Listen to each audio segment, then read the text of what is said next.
changing positions on filling a Supreme Court seat and Ohio's toss-up status.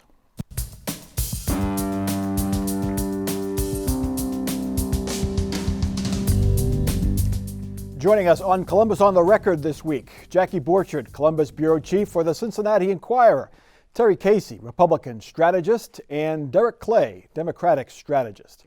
Well, what a difference 4 years makes. In 2016, there was an unexpected Supreme Court vacancy. Senator Rob Portman said then, with the country so divided, we must wait until after the election to fill that seat.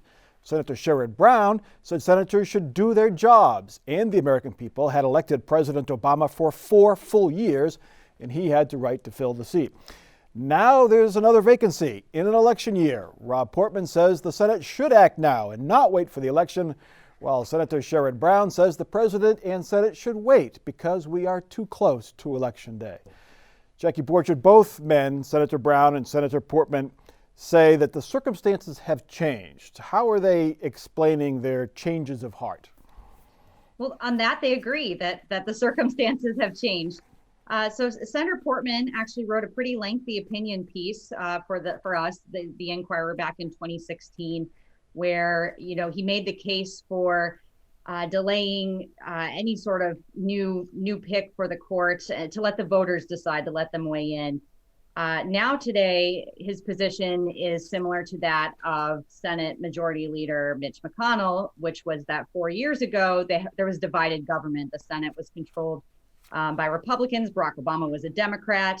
And now that the voters weighed in 2016, they approved this, single party government, at least in those two chambers. And that's the will of the people to put conservative judges and justices on the bench. And there's no question that they should move forward, and it's their duty to do so. And Senator Brown, of course, was pushing to have a vote on Merrick Garland 4 years ago. And his position now is we are even closer than we were 4 years ago, 9 months versus about 2 months. The Republicans set a precedent in 2016 that it's an election year, and we didn't even know who was going to win the primary 4 years ago. Here we have two candidates. They're in a campaign. People are already voting. It is much, much too close. Terry Casey, polls out today show that 57% of Americans say that the president and the Senate should wait until after the election. The Republicans set the precedent back in 2016 that you shouldn't do this during an election year. Are they going to pay the price for pushing it through this time, Terry Casey? I think the politicians on both sides are consistent, and the consistency is depending upon which way the wind's blowing, who has the power. You do what's in your interest. And I've seen the video of Ruth Bader Ginsburg saying and making the point constitutionally, presidents serve a 4-year term, not a 3-year term. So they have the same powers all 4 years as they do in the first 3 years. So again, people on both sides, and you've got Barack Obama, Joe Biden, all dependent upon the circumstance, saying what's in their party's interest. So nothing new. Everybody does what they think is in their best interest with the power they have. Derek Clay, I can understand Sherrod Brown's argument that if they had waited from February when Justice Scalia died, it'd be almost a year without a Supreme Court justice. That was a long time. And he says, okay, 2 months is too short, but where's the line? Is it 4 months? Is it 5 months? Is it 4 months and 28 days? I mean, how do you determine what's too close to an election? Yeah. Mike, it's ironic that we're talking about this on this week marks the anniversary that the federal court system was established by the Judiciary Act of 1789. But, the bottom line is we have an election November 3rd. And why can't we wait a month or two to determine who's going to be our next president?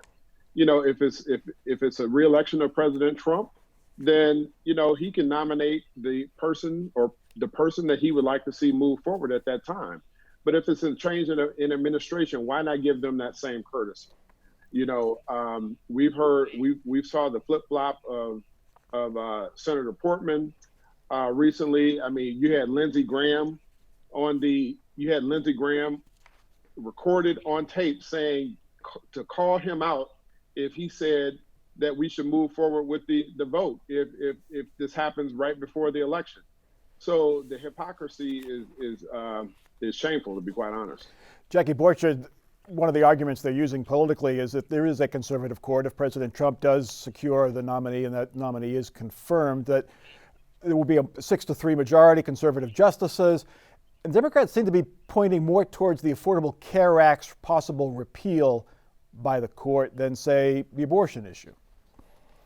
Well, that's like next up on the docket. It's going to be something that they're going to take up in the coming months. So it's front of mind for that reason. It's also an issue that we saw back in 2018, the Democrats using as an issue from the state house and even smaller local races all the way up to the governor's race, because healthcare is an issue that we all have experiences with. And the Affordable Care Act, many major provisions of it remain very popular, and like pre-existing conditions, keeping your child on your insurance until they're a young adult.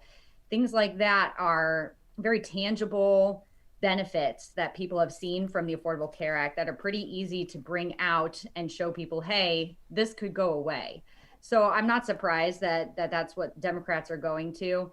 And abortion is a polarizing issue. I don't think on that issue you really can. I think it's a hard one to motivate Democrats on, more so than Republicans. But it's one of those issues where it's not, people are drawn where they are on that issue, where healthcare is something that I think is broader and possibly more nonpartisan. Terry And Casey, Mike, on the abortion issue, based on the recent cases, it wouldn't be a single ruling by the Supreme Court nationally. It basically has been cases that have come up that have allowed or not allowed individual states such as Texas or Louisiana. So even if there was some reversal on abortion, in all reality, you would have certain states that would continue to allow it, certain states that would have tighter restrictions or not allowing it. So it's less likely, based on the recent history on abortion, to have a single nationwide ruling. all right, let's get to our next topic. Yeah. President Trump was in Ohio this week trying to repeat his big win in 2016. He beat Hillary Clinton by 8 points, as you recall, but now he and Joe Biden are basically tied. The president visited Dayton and Toledo, where he touted a new North American trade agreement and foreign policy moves he's made. He also made a number of false statements, including this one on the very day the national COVID death total topped 200,000. Now know the disease. We didn't know it. Now we know it. It affects elderly people with heart problems and other problems. If they have other problems, that's what it really affects. That's it. You know, in some states, thousands of people, nobody young, below the age of 18, like nobody. They have a strong immune system. Who knows? You take your hat off to the young, because they have a hell of an immune system. But it affects virtually nobody. It's an amazing thing. In Ohio, more than 4,300 people have died from COVID-19. Terry Casey, if I'm an older person, perhaps with a heart problem, and I see that, how am I going to vote for Donald Trump? Well, I think part of the COVID thing, there is debate of who it's affected the most. And I think most older people with white hair like me are taking appropriate care and distancing, because older people are at greater risk. Certainly younger people have less risk, but they are at risk, including spreading it to their parents, grandparents, other family members. So the COVID thing is an issue. And on the topic of the polling, clearly in Ohio, it's tight right now. Depends on which poll you look at.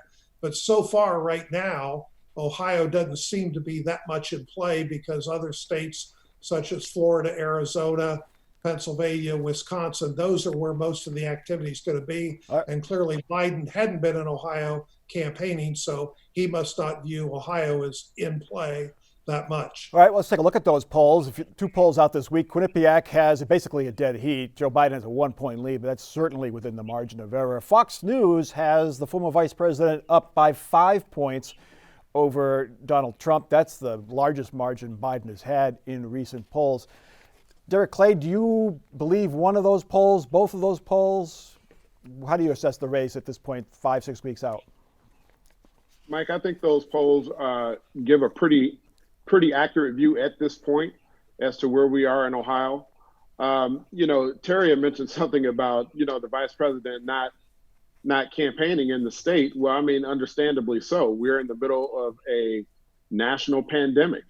The types of activities that we saw 4 years ago with Hillary Clinton and the president are not the same this time. You don't have people going door to door. You don't have candidates coming in and out unless you're President Trump, who seems to make the rules up as he goes. So, you're not going to have the same type of campaign activity that you had 4 years ago. This is a election that we've never seen before. Jackie Borchard, we are seeing the weekly visits. We had 2 visits this week. It was for his first in quite some time. Biden has not been here in months. In 2016, the polls had Trump up by a little. He won by a lot towards the end there. Anything we can guess from these polls, or we just have to wait until Election Day to see how Ohio goes? Well, looking back 4 years ago, this was about the point where Trump kind of actually swung up above Clinton and had a couple weeks where he was polling. It was still very close and within the margin of error in most instances, but he had a couple points on Hillary Clinton, and then they flip-flopped again in October. And then toward the end, in the last couple of weeks, we really saw that the polling coming in was showing that Trump had the edge, certainly not by 8 points. I think that was a little bit surprising to political observers in this state and people even outside watching. And I think because of that win and the 8-point win and also the statewide sweep in 2018, the conventional wisdom is that Ohio is Trump's to lose. And doing all the electoral college math, if Trump loses Ohio, it's much more difficult for him to get to the delegates that he needs to win, where Biden's path doesn't really hinge on Ohio. And as we've been saying all along, Ohio is a difficult state to campaign in normal times with the number of media markets that we have and geography.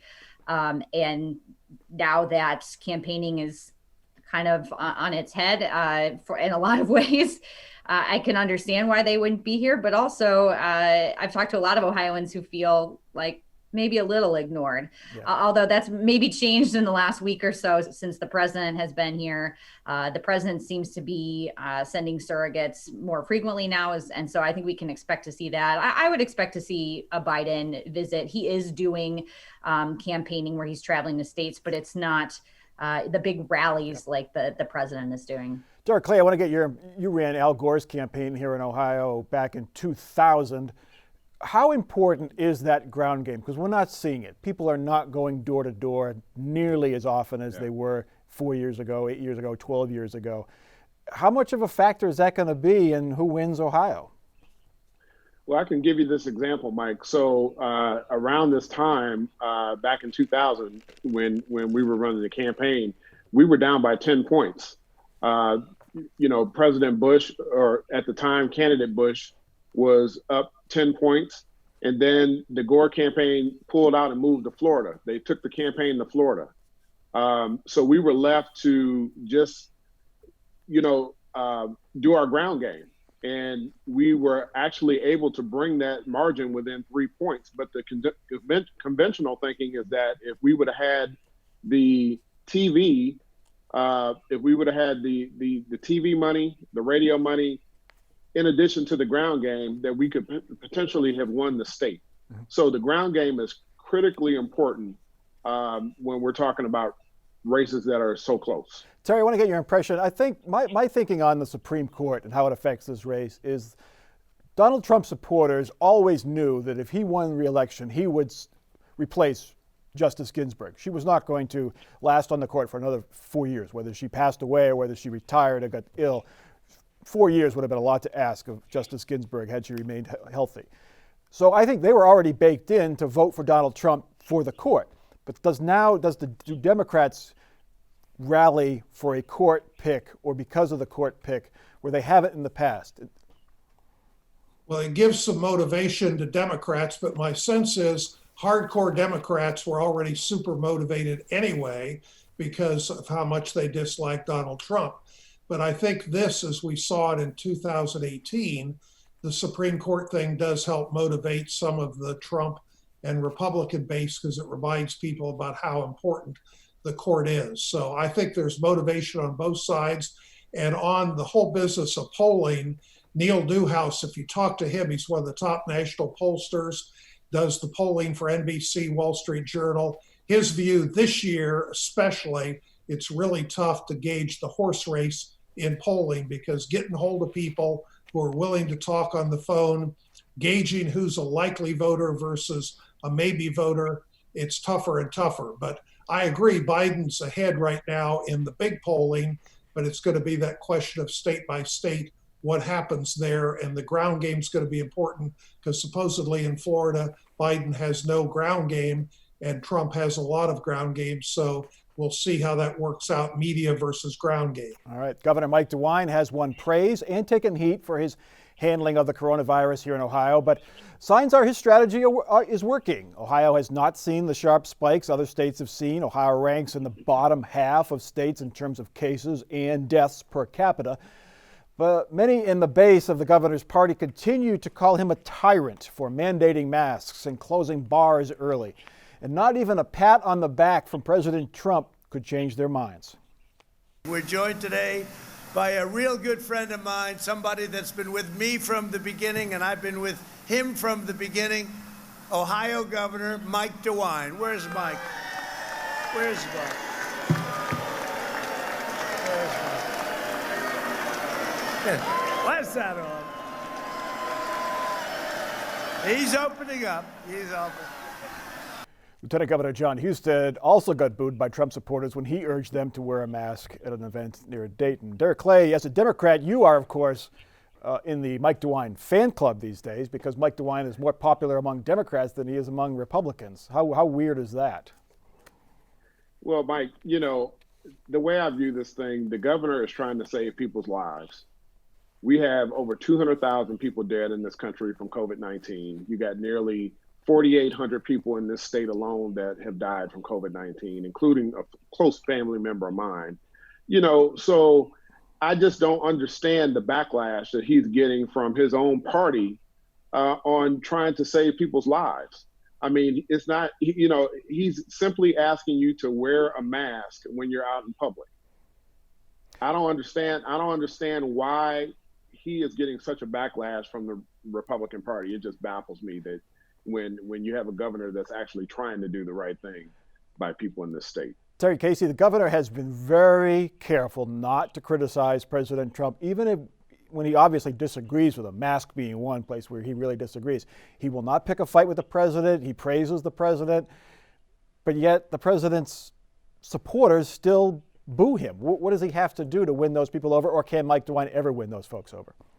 Well, I think as the governor indicated this week, there's legitimate frustrations and tensions out there. There's people, particularly in the hospitality industry, that would like to be back working. There's a lot of businesses right on the edge. So it's understandable right now that there's frustration. People wish times were different, but I think the governor is doing well to educate and lead. And it reflects in Ohio's numbers, which are really good in terms of the low rate of incident. And in general, we're doing well in Ohio, but there are going to be these points and flare-ups as happened like at the high school football game in southeastern Ohio. So I think the governor's threading the line very well and being a great leader. Yeah, that was. Could I just get in here real quick, Mike? Yeah, go ahead, Derek. I don't know if I would characterize the president as being a great leader. You know, the bottom line is the people are mimicking what the president has been doing. He is the one that's going out to these rallies not wearing masks. He's the one that's saying that this COVID-19 pandemic is a hoax. So when you have your leader that's doing these types of things, what do you think that people that follow him are going to do? Jackie Borchard, as Terry mentioned, and we mentioned at the top, the state numbers have improved. New cases are down from where they were back in July. We have flattened the curve again, to use that term, even though college students came back to campus. We were all afraid of a big spike during September and into October. is also after the mask mandate went into effect. Was that just a coincidence? What are the state officials saying about this really sort of promising trend in COVID cases? Well, we did see a little bump a couple weeks ago, and if you broke that out by the county or even zip codes, it was specifically tied to colleges coming back and doing widespread testing, or even just a sample of the population that's coming back to campus. Ohio State, we saw that Franklin County, that was kind of pushing cases up here. Butler County, with home of Miami University, had students moving in, older students and many off campus. And so we were seeing a lot of, if you looked at the state, we were pretty level, but in some parts of the state, we're actually seeing a jump. We didn't see, though, those cases translate into hospitalizations, which is great, probably because it was mostly people under age 25 that were testing positive. And so, cases will go up and down to a number of factors, like we saw with the colleges. I think the important things to look at are our hospitalizations, our test positivity rate, as long as we're testing enough people, and that's at record lows within the past week. So that's good.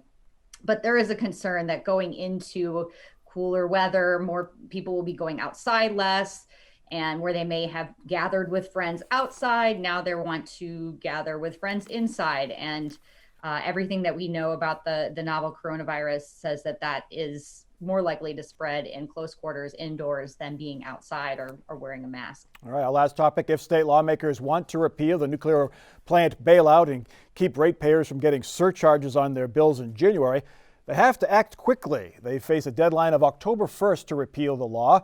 It does not appear that's going to happen. A special panel of lawmakers is still studying it. Attorney General Dave Yost has filed a lawsuit that would keep Energy Harbors, that's the First Energy spinoff company, from getting the fees. We would still pay them, but they would be kept by the state. Jackie Borchard, any movement on the replace and repeal effort? Are they hurrying to get this done? No, absolutely not. And you mentioned the deadline that's coming up. That would be to just pass anything just with a majority vote. After that, of course, they could pass repeal and replace, but they would need to have more votes to do that. So that's a little bit of a bigger, it's more of an uphill battle, and what it's proving already difficult. So that I don't know how likely it would be to get super majority to vote in favor of it.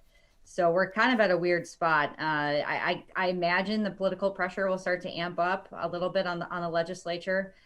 They do still have time to do it, but like I said, it's going to be a bigger hurdle to get there. And there's no sign that they've got all the votes even just to repeal it away. Terry Casey, how is this anything but a stalling tactic? Hope the issue goes away. Well, something's going to happen. The question is when. And clearly the move by Dave Yost to go to court sounds good from a PR standpoint, but the difficulty with the courts on these kind of cases, it's easily 1.5 to 2 years before you could get through a trial court, appeals court, and ultimately the Ohio Supreme Court. And there's no doubt that the various sides will fight hard legally. So something's going to happen, but the when is certainly not going to be this year or even early next year. It's going to take a while to work it through. And part of it is the repeal is easy, figuring out what's fair in a replacement of how much subsidy goes to wind and solar versus how much subsidy goes to nuclear. That's part of the challenge. There's no easy, quick answer. Derek Clay, 30 seconds left. One of the things the committee could do is ask First Energy Harbors to say, prove you need the bailout. Do you think that could happen by this committee? I doubt it, Mike. What we really need to pay attention to is if we get to the end of the 133rd General Assembly is to see what's going to be in lame duck session. To see if they could try to slip something into one of these bills that's going to be moving. So it's going to be a tough fight. It's a tough issue to debate, and we'll just have to wait and see how it goes. All right, time now for our final off-the-record parting shots. And Derek Clay, we will start with you. If you plan on voting by absentee, make sure you get your absentee ballot in and turn it in so you can get your your ballot back and turn it in to the Board of Elections before Election Day. All right. Terry Casey. Picking up on what Derek said, already at the Board of Elections, they have nearly 250,000 requests in to vote by absentee. My prediction is that by mid-October in Franklin County, many parts of the state, by mid-October, half the votes will have already been sent back into the Board of Elections. So it shifts the timing of when people run commercials and how you run campaigns this year. Interesting. And Jackie Borchert, your final thought.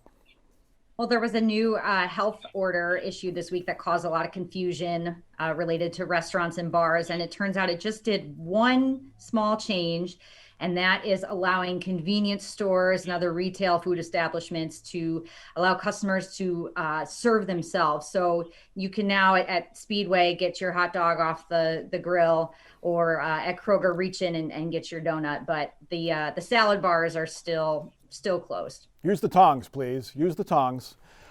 We have, speaking of voting and figuring out how to do it, we have a great tool on our website. We have a how to vote interactive display that shows you how to vote, how to get a ballot, how to request an absentee ballot, how to mail it in once you get the ballot, how to, not who to vote for, but how to do it, how to send it back. It's step by step. It's a great resource, plus a lot of information about candidates and issues. That's at wosu.org/voter guide. For our crew and for our panel, I'm Mike Thompson. Have a good week.